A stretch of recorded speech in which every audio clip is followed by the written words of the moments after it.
Hi everybody, this is Dr. Fang-Mei Law from Pearson University. This is the lecture of SPSS.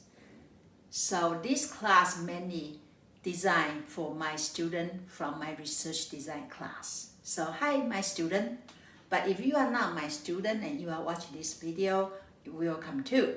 Okay, hope you enjoy the lecture we have here.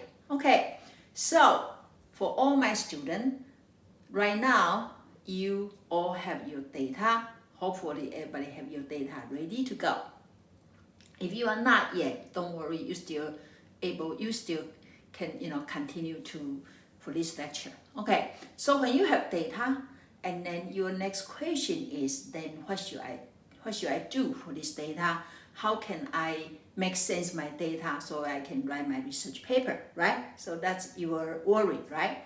Okay, so that's why I make this video. Hopefully it helps you to make your process easier. Okay, so when you have data, then as I mentioned from my other video, we talk about data pretty much have two kinds of data, right? One is you are categorized, right? You ask for their gender, right? And you ask yes, no, you ask true, false, right? Or you ask them, what's their age, right? Like how many students attend the, how often you attend the class, right? How many times, right? And you also ask about, how much you like it, okay? How much you like this video, right? So this kind of data considered is continuous data. Okay, so we talk about comparison before. Right now, maybe some of you will be interested to know, then how about their relationship? Right, I have two variables. For example, the one we are going to show today. How about your GPA? Is a GPA anything to do with their attendance? Okay, so I'm going to turn my screen to the my computer so we can start from there. Okay, you ready?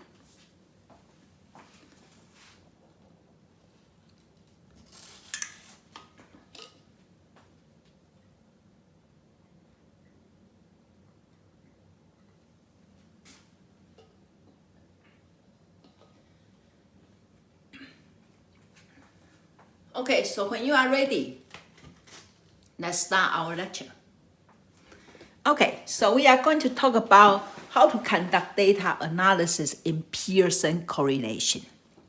Okay, so when we say Pearson correlation, actually we are talking about, let me add a letter here, called R, okay, because each test, they have their own alphabet, right? We talk about independent T, that's T test. We talk about the ANOVA, that's F test, right? We talk about chi-square, that's X.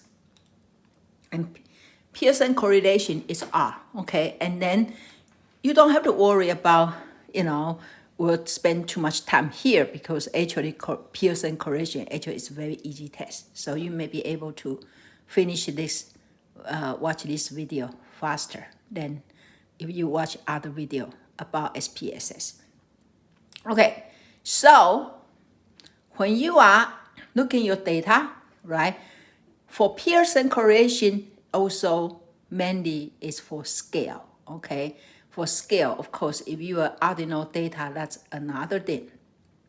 But if your data, your number is there continuous, okay, then Pearson can be yours for you, okay? And also important is to see what do you want, okay? When we run data, it's not really, quite often students ask me, what do you want from me, teacher, professor? I said, no, what do you want? What do you want to know about your own data? Okay, what do you know? You collect the data, what do you want? Okay, so if you want to know the strength of the linear relationship, just mean their relationship, okay, between two variables. Again, this only for two variables, okay, not three variables, two variables. Then you can run Pearson correlation. Okay, so to run correlation, just like other tests, you need to set your hypothesis. before your data you even start your running your data. Okay, so here again you have a two hypothesis. One is non-hypothesis. Okay, that means don't. Okay, one is a research hypothesis. That's yes. Okay, so as a researcher, actually you really want to test your research hypothesis, but we are more conservative, so we start from non-hypothesis. We start from that, oh, nothing going to happen, and then hopefully that's not true. Then you will say, oh, something happened. Okay, so make sure you have clear how to write your hypothesis in your research paper. Okay, know how to write a hypothesis. Okay, so are you ready? Okay, so before we run the data, again, the second step is you have to set up your significance level. That means your cutting point, how much risk you want to take when you run this data. Okay, how much risk you want to take when you interpreting your result. Okay, if I say that's true, how much true can be true? Okay, so 0.05, that means, whatever you say, you maybe have 5% out of 100 can be occurred chance alone. Okay, and that's why we put 0.05. Okay, and then when we see the result, you will know more about how to use for this number. Okay, so when you are ready, so this actually the step, but I'm going to have you just read your step yourself. I'm going to show you. Okay, so I'm open the same data set. Okay, that we use every time. Okay, so this is the data set. I try to make the screen closer so you can see more clear. Okay, so this is the same data set. Okay, so in this data set, we play around several variable from other video. So this time actually I'm going to look at the work and attendance. Okay, because these two, not work. Sorry, attendance and the GPA. Okay, that is the continuous number, right? Attendance is in terms of 1 to 14, and GPA I'm consider that is continuous number. Okay, so to do this, and remember our non-hypothesis say these two have no significant relationship. So attendance GPA is nothing to do with each other. Sometimes students, they don't want to come to class, and they believe, why I need to go to class? I just need to study hard for my GPA, for my final exam, and my GPA will be good anyway. Well, some people will say, no. If you come to class, you're more likely to learn better, then your GPA will be higher. Okay, so let's put them into our test, see which way is true for my data set. Okay, again, I say for my data set, because whatever you are testing only based on the data you collect is not necessarily generalized to the whole world. Okay, so when you do this, okay, first step, okay, hopefully you get here. Okay, you go to analyze. Okay, so this actually when we run the data, pretty much every data we go from here, right? Okay, and then you go to correlate, okay, and then get to bivariate. Okay, bivariate. Okay, then here you will see a dialog box. Okay, so it's under the bivariate correlations. Okay, so since we are going to run in attendance and GPA, so you click attendance to here, and you click GPA to here. Okay, and then you make sure that Pearson is checked. Okay, ideally the Pearson should be checked. Okay, just in case you still double check. Okay, and then you just click OK. Okay, so you see that is your result. Okay, that is your result, and then just give you heads up, this is only table you needed. Okay, so correlation actually is very easy. So you see here, so this attendance, and this is the attendance. So don't worry about this because it pretty much this is the same thing. So that's why they have 1. You have to worry about attendance and GPA. Attendance and GPA. So we want to see how attendance relate to GPA. So same here, GPA and attendance. Okay, so this number is 0.409. The highest number for correlation is 1. Okay, so 0.409 is not like significant, like very, very high. But regardless, you look at the SIG. As long as SIG less than 0.05, that means their correlation is there. Okay, of course, it's maybe moderate correlation, right? Because it's not even 0.8, but it's moderate, but still significant. Okay, so here. Okay, and then this is total number. We have 30 people in my data set, so that's why 30. Okay, remember we always have to talk about degree of freedom. Degree of freedom, each group lose 1. Okay, so here for correlation, even you consider there are only 1 group, but then you run their 2 data. Okay, so same group have 2 data, so we subtract 2, so your degree of freedom is 28. Okay, so now let's back to my PowerPoint. Okay, oh, no, not yet. We have to copy paste, remember?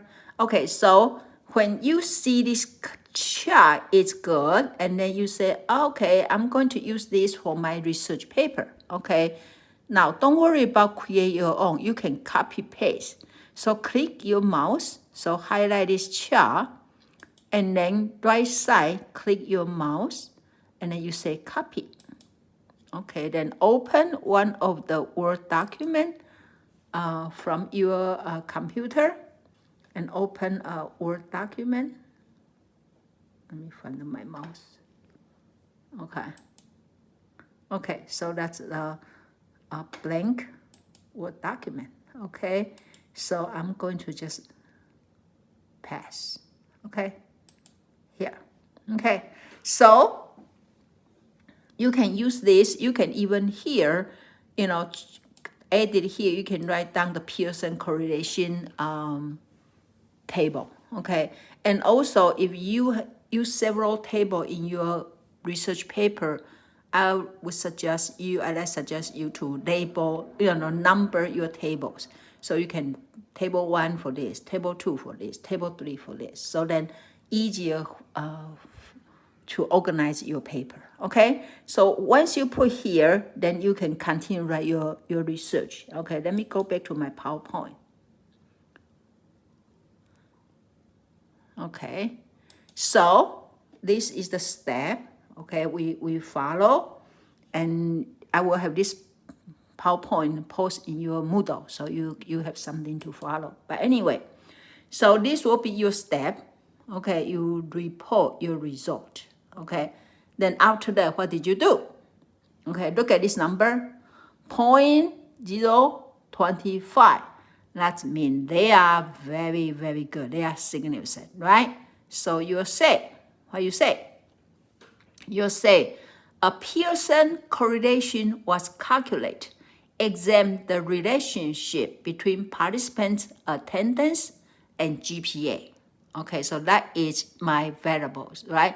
And you can also put whatever variable you use, okay? It's a name there, okay? And then you say a significant positive correlation. Okay, now, why I say positive, okay? Because when you see your result, they are positive, right? This number, 0.409, you don't see negative sign there. Sometimes the correlation can be negative. For example, if you sleep a lot, then you may have spend less time watch TV, right? Or we can say if you eat a lot, you may less time. What's eat a lot? For fitting into your clothes or something. Well, maybe this is not a good example, but anyway. So if you see the negative sign there, you can put negative correlation. Okay, they just kind of give you an idea that they are they have relationship, but what kind of relationship? Okay, it's option. You don't have to write because sometimes it's no positive negative. Actually, it's there. Okay, but I mean the option will be: do you want to write high correlation or moderate or low correlation? Okay, you may not because sometimes it's hard to judge. But anyway, positive negative is there. Then you say was found. Okay, so then you say R, okay, is 28, and remember the 28 is total number your sample subtract 2. So it's 28 equal 0.409. And your P is less than 0.05. Remember, because the number, this number is less than 0.05. Okay, this number, okay, that's why you say here. Okay, so then you say, okay, so then my HO was rejected. So when your HO was rejected, what's that mean?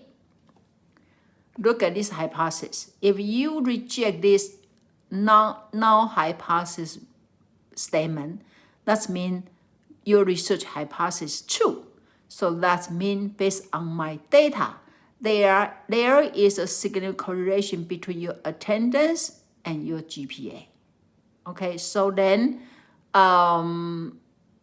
if you want to encourage student or your kids, or your classmate or your roommate to go to the class, and you see this research result, then you can say, hey, you should go to class because that will help you improve your GPA. Okay, does that make sense? That makes sense? Okay, so actually this is the, okay, let me go back to the last page. Okay. Okay, so this when in the result, so in your result section for your research paper, I want to see you write your hypothesis, and I want you to present your table, and I want you to have this decision statement. Okay, then the last page of this PowerPoint, actually I link somebody else SPS interpretation explanation in the YouTube channel. So if you want to see more how to run this, you want to get more idea, welcome to watch that link. Okay, so is that as I promised, right? Correlation is not hard at all. Okay, but then when you want to run correlation, okay, one more thing, if you have so many questions and you want to see how all these questions relate to one variable, then you can put all your questions together with the variable you want to do the relationship, and they will give you the chart. Okay, let me show you so you know what are we talking about. Okay, because this can be, some of you will have these questions. For example, for my data, okay, for my data,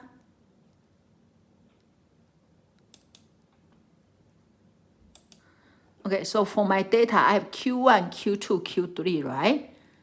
And then if I want to see if Q1, Q2, Q3 have anything to do with their attendance, then I can go analysis, right? And correlate and bivariate. Okay, then I can, okay, reset. Okay, let me reset this. Okay, then I go back to my data. I say, no, I don't need to save it. Okay, so I will say,